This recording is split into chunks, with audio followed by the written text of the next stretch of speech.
Alright, guys, I hope all well. Hi, I'm back with another YouTube video, and today we're going to be talking about passing. Knowing when to pass. This person commented on my video saying this, and I decided, yes, why not give it a go and show you how to pass and in what situations, because I feel like that's the fundamentals of football. It's very important. So we're going to cover that quickly. It's not going to be a long video because it's passing. I mean, I can, you know what I'm going to say.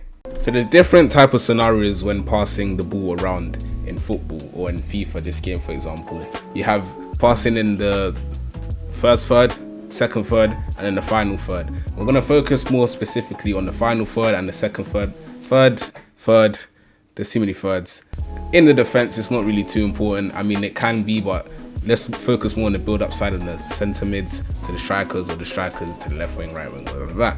So yeah, starting off, I'd say in the middle, you'd want to basically make sure you pass the ball around the person the player is controlling.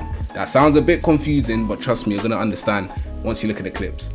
The clips make sense. So basically, when you see that little white cursor on the opponent's head thingy, you want to make sure you avoid him. So if he's facing the left centre mid, or he's playing on left centre mid and he's hovering around him with that player, you want to kind of pop the ball around to the right side, make him switch, make him guess, and then take advantage of the fact that he's not controlling the right CDM. So you guys are face to face. What you'd want to do specifically, or ideally, is there's two options you can do.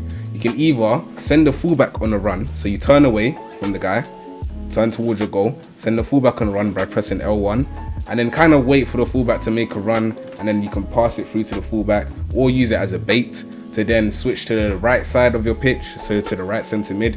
By the way, remember my tip about if you do make someone go offside, so that fullback for example making a run, that he automatically goes back onside and is unmarked. So you could take that to your advantage as well. You could make him run, make him come back, bait the pass, and then play him and then make a play from there. Instantly, once you pass it to him, you've now beat the CDM. Unless he's a rat, your opponent, and he runs back with the CDM as well, then you're going to need to pass it back and then just basically avoid the white cursor as much as possible.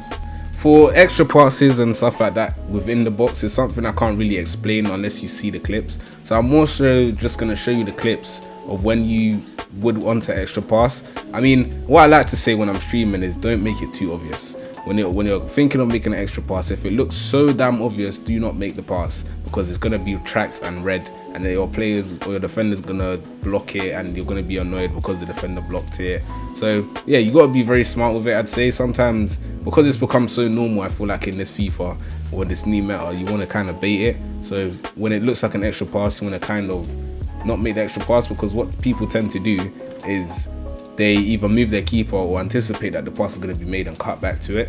So yeah, you could bait that, wait for him to move the keeper from the extra pass that you're going to do, and then shoot, let's say, near post. And then, yeah, I feel like that is honestly the best way to describe it. You can't really like explain an extra pass, but you can at the same time. You just want to make sure you look at it, like visualize it, and that's the best teacher in my experience.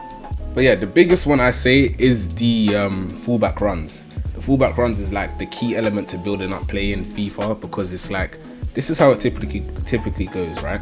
You have a right mid or your flank players, right? Attacking wise, they are marked by the fullbacks, and you know how important I say fullback marking is. It determines everything. Everyone plays the same game where they cut back from the flanks. So if you can get to the flanks, then you're basically through and goal every time. So this is how you kind of get your build-up play from the fullbacks into their box easily every single time, or at least to the edge of their box, so you can maybe Travella or just pass the ball around until you find some open space. So what you want to do is, okay, let's say for example Hansen is on the ball or Kvara's on the ball. You want to trigger your fullback like I said before, make sure he makes that run. Now the fullback has to choose, the defending fullback has to choose whether he marks the run or presses you to get the ball, because he sees that your fullback is now making a run, which means there's space behind him. And if he gets the ball, it's mind games. If your opponent knows now if he gets the ball, he's basically thrown goal because your fullback's up. All you need to do is keep composure, keep calm, notice that, make sure you're aware of that, how important it is to not lose the ball in that situation, and then make the pass to your fullback.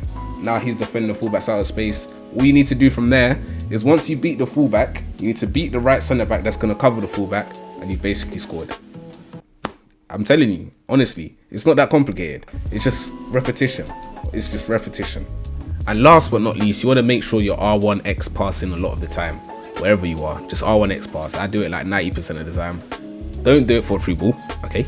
Yes, don't do it for a free ball, but do it just when you're popping the ball around. Yeah, it makes the passes go quicker, they're more crisp, slices the ball onto the grass. It's just nicer, okay?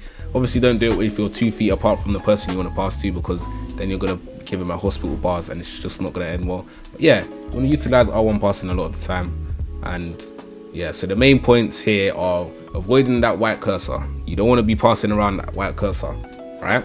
Second point is making use of your fullbacks when looking to build up play. And the third part is about the extra passing. It's 50-50 to learn, but through those clips I hope it helps you. Yeah, I don't have much to say. I'm not gonna make this video crazy long, blah blah blah, you know why. If you do like this video, please drop a like and subscribe. Let me know what other things you want to learn. I still need a few things I need to cover, the step over boost and blah blah, which I will do. And I want to say thank you for 500 subscribers. I really appreciate it, guys. I didn't know I'd get to 500 that quickly, but yeah, I guess I have to give myself props when it's true. I usually don't, but thank you, man. Honestly, it's much appreciated. I will see you guys for team of the season, and obviously beforehand more steps and tricks and tips. But yeah, I'll see you guys when I see you. Peace.